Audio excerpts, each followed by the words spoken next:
Oui, c'est la saison des fusions, acquisitions et des achats en ce moment et nous recevons ce soir Paul Hermelin. Bonsoir. Bonsoir. Vous nous réservez d'ailleurs sur Europe 1 vos premiers commentaires concernant deux achats que vous venez d'annoncer ce matin dans le secteur des services informatiques, bien sûr, où vous êtes un des leaders.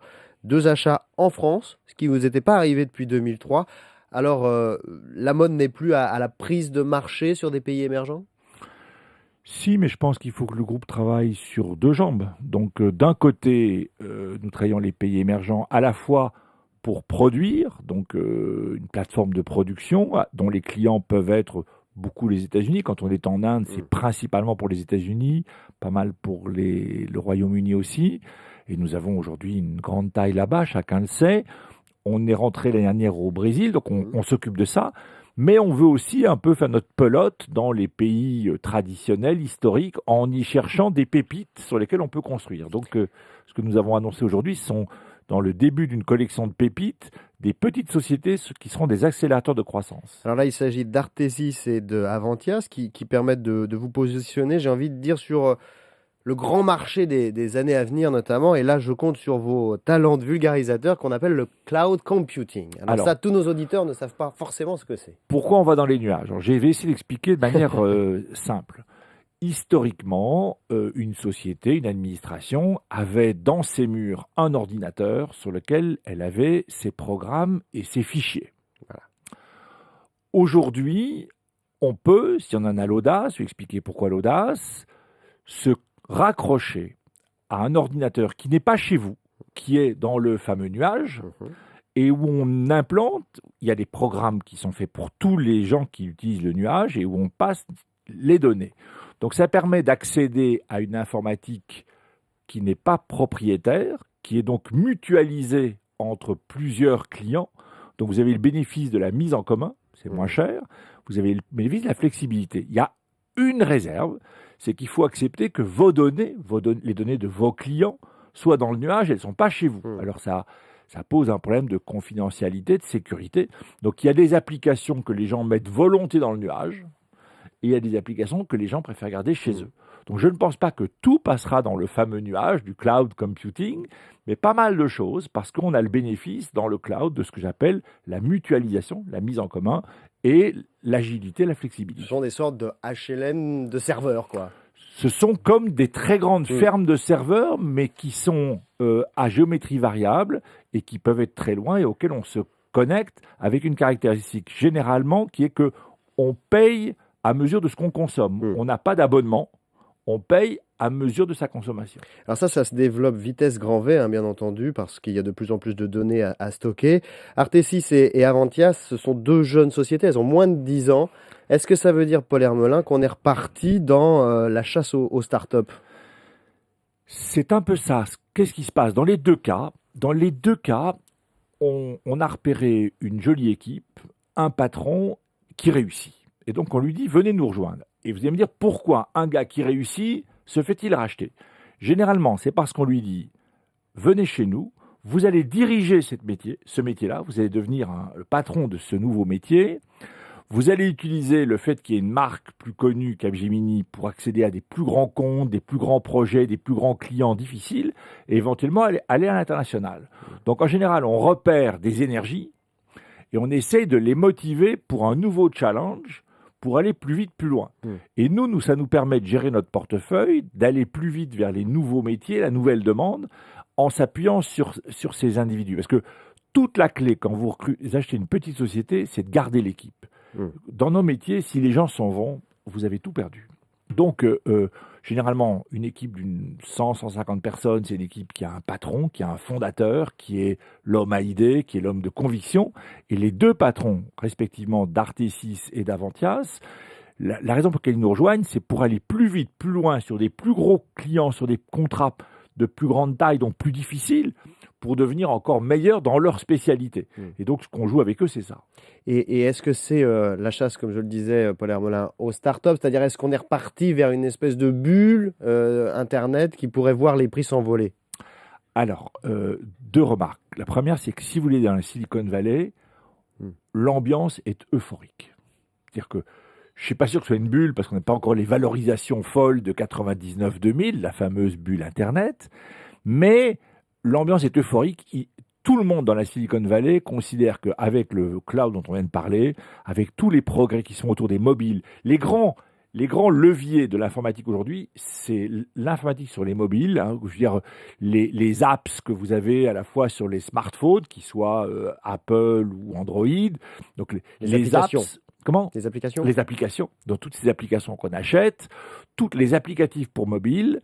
Deuxième point, tous les problèmes de données qui explosent avec l'exploitation de toutes les données et le cloud. Et ça donne un sentiment un peu d'euphorie là-bas. Moi, je me retrouve dans l'ambiance 99. Alors, est-ce que les valorisations sont exagérées? Certaines me semblent de nouveau un peu risquées. J'ai vu quelques valorisations. Je ne sais pas si vous vous souvenez, il y a quelques mois, Hewlett-Packard et un autre se sont disputés une société. Les valorisations entre la première enchère et le prix final avaient été multipliées par 3. Donc, on doit probablement avoir un peu trop d'euphorie. Mais vous avez des affaires superbes qui se montent. Hier soir à Paris, il y avait un de nos grands partenaires qui était à un dîner. Vraiment, c'est des gens qui innovent. Donc, on voit aujourd'hui une Silicon Valley pleine de sérénité, peut-être tendant vers l'euphorie. Oui. Ouais. Paul Hermelin, est-ce que ça veut dire que justement c'est le bon moment pour acheter pour un groupe comme Capgemini, c'est-à-dire qu'on n'est pas encore dans la frénésie et la folie, mais... Je crois que vous êtes exactement sur le point. Quand on est en pleine crise, les sociétés ne valent pas cher. Donc, ça pourrait être tentant d'acheter. Mais comme la demande et les marchés sont très incertains, il faut avoir le cœur bien accroché. Pour faire des acquisitions en période de grande crise, c'est difficile. Donc, les gens tendent à reporter. Quand vous êtes à la fin d'une période de prospérité, les valorisations sont au plus haut. Donc, en ce moment, c'est un moment assez clé parce que les valorisations ne sont pas encore reparties vers les sommets. Elles sont plus aussi avantageuses qu'elles n'ont été il y a 1 an et demi, 2 ans. Mais les valorisations ne sont pas encore astronomiques. Les gens ont davantage confiance dans la solidité des marchés. Il y a une vague d'acquisition. Vous avez mis 40 millions d'euros pour acheter ces deux entreprises. Vous avez, avant cette opération, vous aviez près d'1 milliard de trésorerie nette. On va dire que c'est une bouchée de pain, quoi. Ça veut dire que vous avez d'autres ambitions. Voilà, ce qu'on a voulu dire, c'est la politique d'acquisition du groupe. Ce sera chaque année. L'année dernière, on a fait 7 acquisitions. Une assez grosse, puisqu'on a acheté la plus grosse société du Brésil, qu'on a trouvée sur place, quasiment 6000 personnes. Donc c'est déjà une assez grosse société, et 6 petites. Je pense qu'on sera sur un rythme comme ça. Chaque année, on fera 1-2 grosses ou moyennes grosses, et puis des petites pépites, comme je viens de dire. Il y en aura d'autres dans les prochains jours. Là, on a un peu appelé attention dessus parce que c'est en France, parce qu'on voulait montrer que la France est un marché dans lequel on investit. Vous aviez un peu négligé la France? C'est votre premier marché. On avait digéré une assez grosse opération en 2003, Transiciel, qui faisait 8000 personnes, donc il a fallu la digérer, ça a duré quelques années. On s'est posé la question, qu'est-ce qui nous intéresse en France? Il y en aura probablement d'autres. Donc la France est un marché sur lequel on investit, parce que c'est un marché qui se tient bien, où il y a du potentiel. Je me permettrai de dire que en France, on dépense probablement pas en informatique ce qu'on devrait. Donc je pense qu'il y a encore du progrès à faire, il y a encore des potentiels dans ce marché français. On investira dans d'autres pays pour accélérer la croissance. On avait acheté une petite société en Allemagne, vous en verrez d'autres dans d'autres pays. J'ai vu passer l'Indien Headstrong. Ça fait partie des cibles, ça? On veut pas commenter les rumeurs parce que mais je dirais que nous avons dit que en Inde, nous avons 32 000, 33 000 personnes maintenant. Nous ne sommes pas à la recherche de volume. On a acheté l'année dernière une petite société de 400 personnes en Inde. Vous voyez, on est toujours très sélectif. On ne va pas chercher du volume en Inde. On a aujourd'hui la taille qu'on veut. On croît de manière organique comme on le souhaite. Donc, on est plutôt à la recherche de petites niches qui nous intéressent. Et je pense qu'il y aura quand même dans l'année quelque chose de plus important, mais une politique d'acquisition qui sont, encore une fois, notre croissance ne sera pas faite à coup d'acquisition. Notre croissance s'appuiera sur des foyers d'accélération que sont ce qu'on achète. Et ce qu'on a acheté aujourd'hui, ce sont 2 petites sociétés qui sont pleines de potentiel. Alors, vous avez annoncé aussi 4500 recrutements de salariés en France pour l'année qui vient.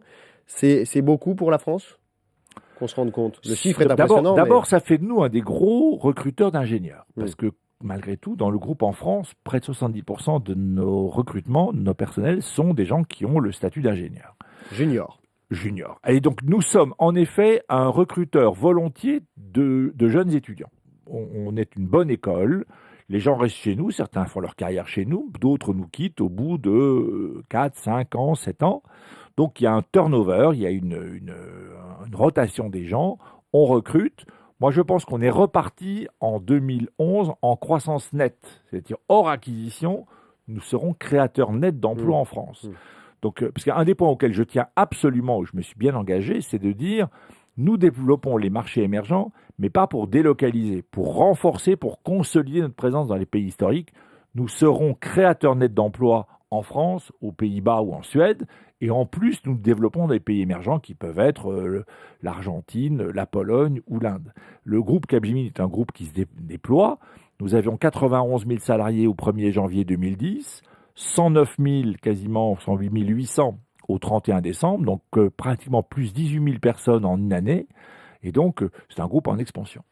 Dernière question, Paul Hermelin. Vous parliez justement, je rebondis dessus, sur un groupe en expansion. Est-ce que les clients réinvestissent à nouveau dans des systèmes informatiques, dans des logiciels ?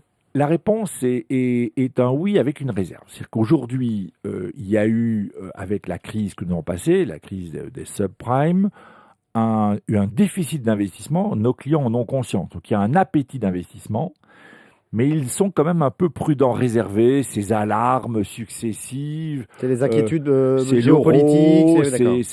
C'est la crise irlandaise, la question portugaise, ou les incertitudes sur le prix du pétrole, ou des incertitudes sur le nuage radioactif au Japon.